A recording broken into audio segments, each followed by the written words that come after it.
আজকে আমি বানাবো ড্রাই চিলি চিকেন। চলো এসো রেসিপিটা। আমি এখানে একটা সস তৈরি করে নেবো। তাই জন্য নিয়েছি আদা, রসুন, শুকনো লঙ্কা, কাঁচা লঙ্কা ভিনিগারে ডুবিয়ে রেখেছিলাম বেশ কিছুক্ষণ ধরে।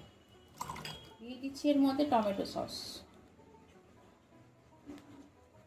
এখানে প্রথমে আমি চিকেন টুকরো করে নিয়ে রেখেছিলাম, ওগুলো দিয়ে দিলাম। এবার এই সসটার কিছুটা দেব। দিচ্ছি এখানে কর্নফ্লাওয়ার, দিয়ে দিচ্ছি নুন, দিচ্ছি এখানে ওয়েস্টার সস, দিচ্ছি এখানে সোয়া সস। এবার একটা ভালো করে মাখিয়ে নিতে হবে।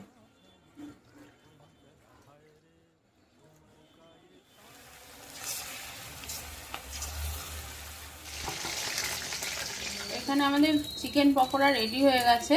আদা কুচি, রসুন কুচি আর কাঁচা লঙ্কা, দিচ্ছি ক্যাপসিকাম আর পেঁয়াজ কুচি।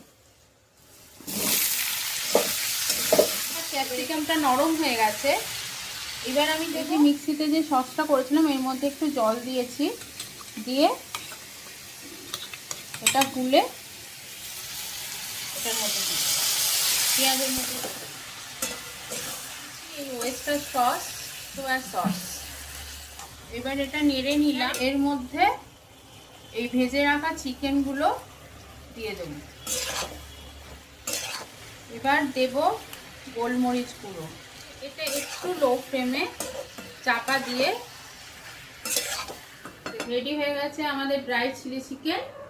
এটা নান, রুটি, ফ্রাইড রাইস এর সঙ্গে খাওয়া যায়।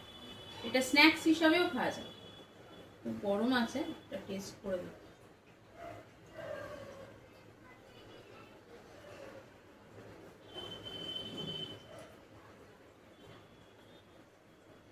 ঠিক আছে।